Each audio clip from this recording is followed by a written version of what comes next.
Sholawat timnas viral. Stadion Sydney, Australia seketika memerah. Fans timnas bergerak ke stadion mendukung skuad Garuda jelang laga kontra Australia.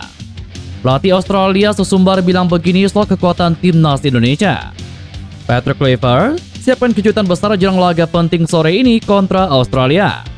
Tradisi sakral Bang J bersama skuad Garuda. Pertemuan tertutup demi tumbangkan tuan rumah Australia. Serta beberapa berita timnas Indonesia hari ini. Selengkapnya hanya di Kickoff Football.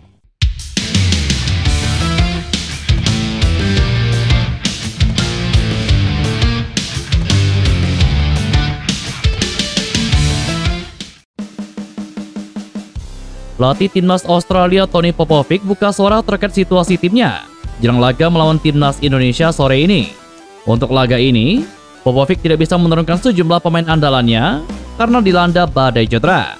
Sebut saja nama seperti Harry Souther, Alessandro Kirkati, Jordan Bowles, Hayden Matthew, Thomas Deng, Connor McCall, Riley McGree, dan juga Joe Gauci ada dalam ruang perawatan. Untuk menyikapi situasi ini, Popovic memutar otak dan memanggil pemain-pemain anyar seperti gelandang muda Nektarios Triantis.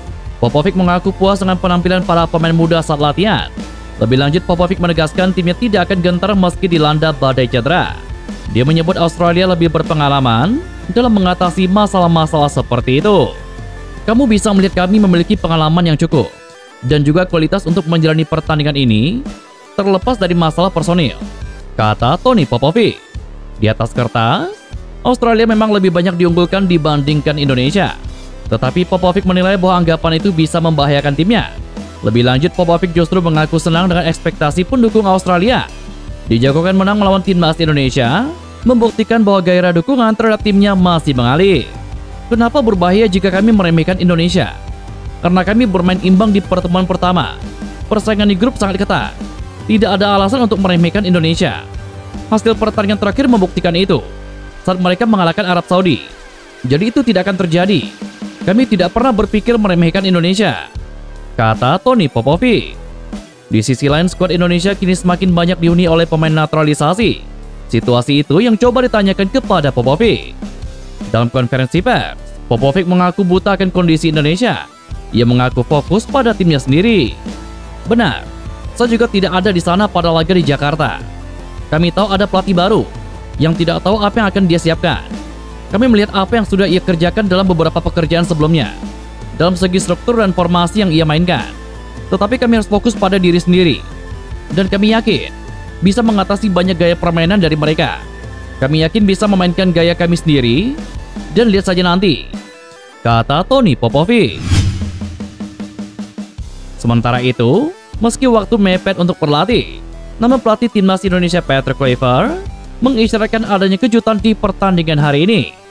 Mantan pemain Barcelona itu mengakui bahwa tidak ada cukup waktu untuk benar-benar menerapkan idenya pada skuad. Meskipun demikian, sosok asal Belanda tersebut tetap yakin mereka siap untuk menantang kemenangan pertama atas Australia sejak tahun 1981. Ada hal-hal yang tidak dapat saya jelaskan di sini, tetapi akan ada beberapa hal yang berubah. Tetapi itu hanya di antara kami. Saat ini, perubahan tidak mungkin dilakukan, namun tim sudah siap. Mereka tahu apa yang kami harapkan nanti. Jadi kami tidak sabar untuk memainkan pertandingan, kata Patrick Kluivert. Kapten timnas Indonesia J.I. Jes menyadari betapa pentingnya pertandingan melawan Australia hari ini. Namun ia merasa sama sekali tidak tertekan, namun justru malahan termotivasi. Timnas Indonesia penting mendapatkan poin di laga ini. Itu membuat menjaga asa lolos langsung ke Piala Dunia 2026. J.I. Jes sudah berbicara kepada seluruh rekan-rekannya untuk berusaha keras di laga nanti. Tentu ini semua demi nama bangsa dan negara Indonesia. J.I. Jes menepis anggapan bahwa pemain diaspora tidak memiliki keterikatan emosional yang besar terhadap sepak bola Indonesia seperti halnya pemain lokal. Menurutnya semua pemain yang ada di timnas Indonesia sudah menjadi kesatuan. Tujuannya membawa skuad Garuda berlaga di Piala Dunia 2026. Kami berdiskusi dengan para pemain tentang arti pertandingan ini, dan saya tidak mengharapkan apapun selain penampilan terbaik kami hari ini. Sangat penting bagi semua orang untuk memahami bahwa kita berjuang dan mewakili negara kita. 280 juta orang mendukung kita. Bagi saya pribadi, saya tidak merasakan tekanan tambahan. Saya hanya merasakan dukungan tambahan dari semua orang, kata J.I. Jes. Komando kepelatihan Timnas Indonesia telah berganti dari Sintayong ke Patrick Kluivert. Kapten Timnas Indonesia JIJ menyebut situasinya sangat berbeda. Kini Patrick Kluivert bekerja bersama sejumlah staf kepercayaannya. Ia dibantu oleh 3 asisten pelatih yakni Alex Pastor, Danny Lenze, dan Gerald Vandenberg. JIJ mengungkapkan itu dalam sesi konferensi pers yang digelar pada Rabu kemarin. JIJ menyebut terlepas dari segala perubahan yang ada saat ini, Timnas Indonesia siap untuk menyongsong laga krusial melawan Australia. Jelas sangat berbeda. Pelatih sebelumnya bertugas selama 5 tahun, dan saya bekerja bersamanya kurang lebih 1 tahun. Jadi saya mengenalnya dengan baik. Namun staf kepelatihan yang kami miliki saat ini, nama-namanya tentu cukup besar di Belanda, dan juga di dunia sepak bola. Jelas bahwa pelatih punya karir yang bagus. Tentu ada hal yang berbeda. Tetapi terkadang ketika sesuatu berubah, itu bagus. Tantangan bagus bagi pelatih. Kami siap untuk laga hari ini, meski kami memiliki staf baru dan juga beberapa pemain baru dalam tim, kata JIJ. Media Australia, The Roar, menyoroti kondisi rumput Stadion Sydney yang buruk jelang pertandingan melawan Timnas Indonesia. Laga Australia kontra Indonesia dalam pertandingan lanjutan grup C putaran ketiga kualifikasi Piala Dunia akan digelar di Stadion Sydney pada Kamis, 20 Maret mendatang. Jelang pertandingan tersebut, rumput Stadion Sydney menjadi sorotan media Australia. Itu lantaran kondisi permukaan rumput Stadion Sydney yang sempat dikeluhkan pelatih Australia Tony Popovic. Pelatih Australia Tony Popovic mengakui kondisi permukaan rumput Stadion Allianz, tempat timnya meningkatkan peluang di kualifikasi Piala Dunia, jauh dari kata ideal. Tulis The Roar. Tidak idealnya kondisi rumput Stadion Sydney disebabkan karena hujan deras dan jadwal padat pemakaian lapangan tersebut. The Roar menyebut pada pertandingan Sydney FC kontra Johannesburg Motor juga terlihat jika kondisi lapangan bermasalah. Jurnalis asal Italia, Nicolo Sciarra, mengungkapkan bek Venezia dan Timnas Indonesia, yakni JIJ, sedang dalam pantauan 4 raksasa Serie A. Sciarra menghembuskan kabar itu hanya sehari sebelum JIJ membela Timnas Indonesia kontra Timnas Australia.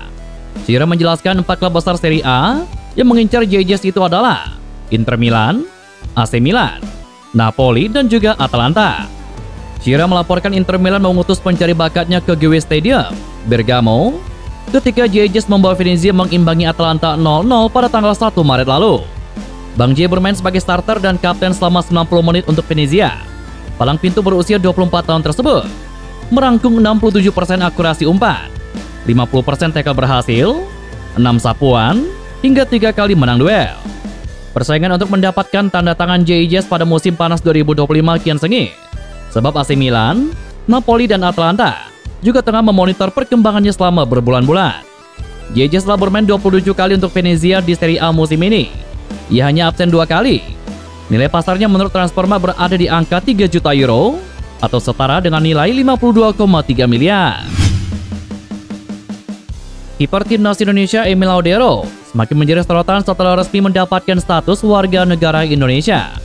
Pemain yang kini membela Palermo di Liga Italia itu berbagi kisah tentang masa kecilnya di Lombok, Nusa Tenggara Barat. Emil Laudero sudah lama dikaitkan dengan Timnas Indonesia. Sejak masih membela Juventus pada 2016, kiper berbakat ini telah masuk dalam radar PSSI. Namun kepindahannya baru benar-benar terwujud pada tahun 2024 setelah proses naturalisasi rampung. Emil Laudero lahir di Praia Lombok, sebuah kota yang menyimpan banyak kenangan bagi dirinya. Ayahnya berasal dari Lombok, sementara ibunya yang berkeluarga negaraan Italia bertemu dengan sang ayah saat berlibur lebih dari 30 tahun yang lalu. Setelah resmi bergabung dengan Timnas Indonesia, Emil Laudero menyadari pentingnya menguasai bahasa Indonesia untuk memperlancar komunikasi di dalam tim. Emil mengakui bahwa saat ini masih belum fasih, tetapi sudah memahami beberapa kata dan ungkapan dasarnya. Oleh karena itu, Emil Laudero bertekad untuk meningkatkan kemampuannya agar dapat berkomunikasi lebih efektif dengan rekan-rekannya di Timnas Indonesia. Keputusan Emil untuk mendalami bahasa Indonesia mendapatkan dukungan penuh dari kedua orang tuanya. Ayahnya merasa bangga karena sang putra kini semakin mendekatkan diri dengan tanah kelahirannya. Meskipun sebelumnya ayah Emil Laudero sempat menolak anaknya dipinang Timnas Indonesia.